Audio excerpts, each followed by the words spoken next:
Hello dear students, this is Archit sir. Today we are going to discuss the test ID paper 2, the test that was recently held for you, and we are going to discuss that paper today. Okay, please concentrate. यहाँ पे सबसे पहला जो question है बेटा, सबसे पहला जो क्वेश्चन है that is who proposed that all the cells arise from pre-existing cells.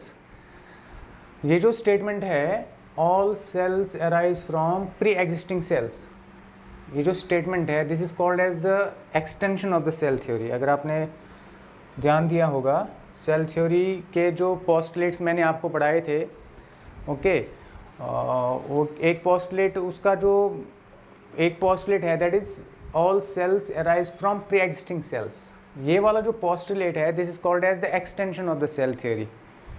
Originally पहले सेल थ्योरी के सिर्फ दो स्टेटमेंट थे. पहला ये था कि द सेल जो है is the basic structural and fundamental and functional unit of life.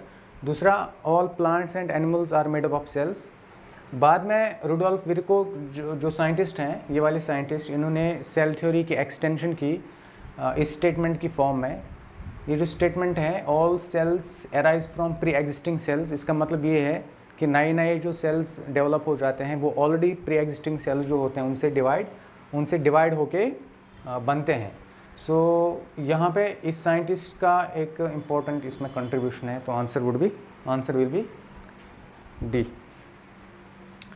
Okay, next question क्या है, which scientist is known as the father of microscopy. Father of microscopy किसको बोलेंगे? एंटोनी वैन लेवनहुक को बोलेंगे. ओके, रॉबर्ट हुक का क्या कंट्रीब्यूशन है? Robert Hooke ने सेल को डिस्कवर किया. He discovered the cell and he also termed the coined the cell, and he is regarded as what is called as the father of microscopy. And Schleiden और Virchow तो अभी मैंने आपको बताया. विर्को क्या है? विर्को ने क्या दिया है? Cell extension of the cell theory. Extension of cell theory. Okay, Schleiden एक जर्मन बॉटनिस्ट थे जिन्होंने सेल थ्योरी में अपना रोल प्ले किया है. ठीक है, ये एक जर्मन बॉटनिस्ट है, जर्मन बॉटनिस्ट. इसके साथ साथ और एक ब्रिटिश जूलॉजिस्ट जिनको शिवॉन के नाम से जानते हैं, उन दोनों ने मिला के क्या दिया था? सेल थ्योरी दिया था. तो माइक्रोस्कोपी के बारे में यहाँ पे पूछा है तो एंटोनी वैन लेवनहुक आएगा इसका answer. Okay, next is who first observe living cells under the microscope. सबसे पहले माइक्रोस्कोप किसने देखे? लेवनहुक है क्या कहीं पे? Yes, he is regarded as the first discoverer of living cells. First discoverer of living cells. पहले लिविंग सेल्स इन्हीं ने डिस्कवर किए थे.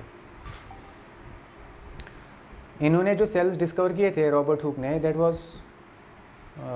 Was dead cells. वो डेड बाग से इन्होंने डिस्कवर किए थे.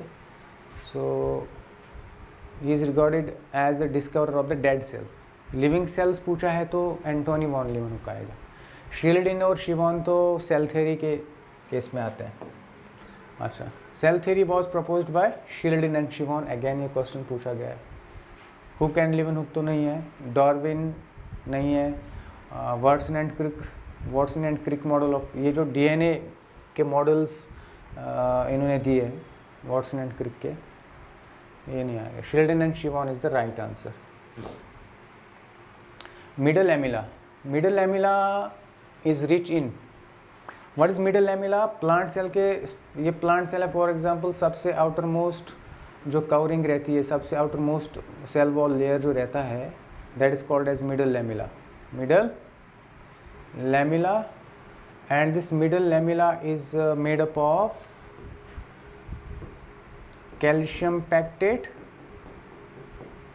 एंड मैग्नीशियम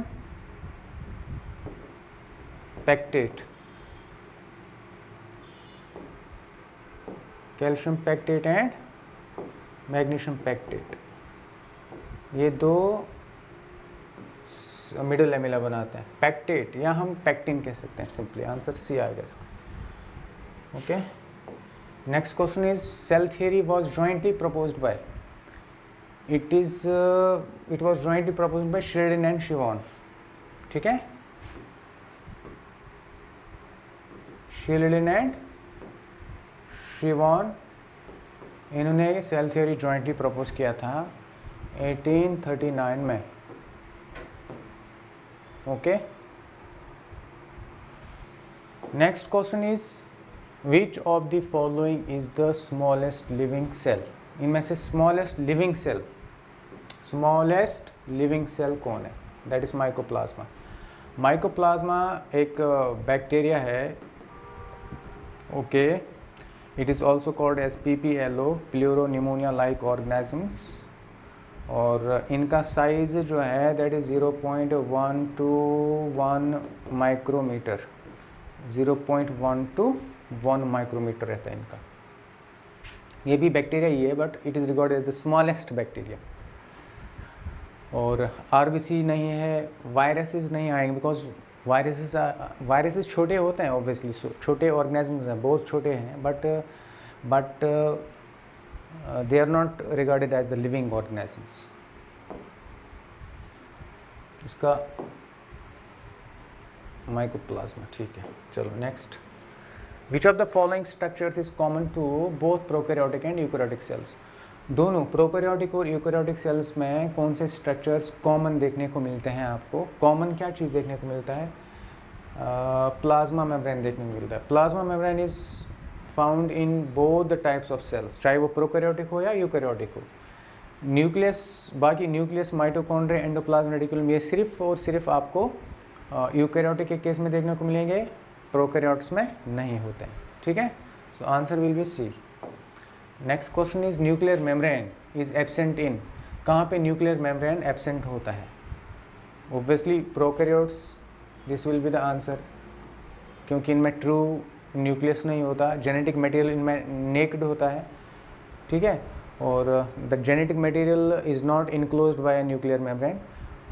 बाकी प्लांट सेल्स, एनिमल सेल्स और जो फंगल सेल्स हैं ये सब यूकैरियोटिक सेल्स हैं।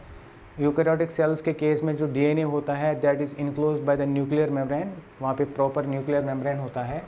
प्रोकैरियोट्स के केस में नहीं होता, वही आपसे पूछा गया एब्सेंट कहाँ पे होता है nuclear membrane, so answer will B prokaryotes. ठीक है, next question is fluid mosaic model of the plasma membrane was proposed by.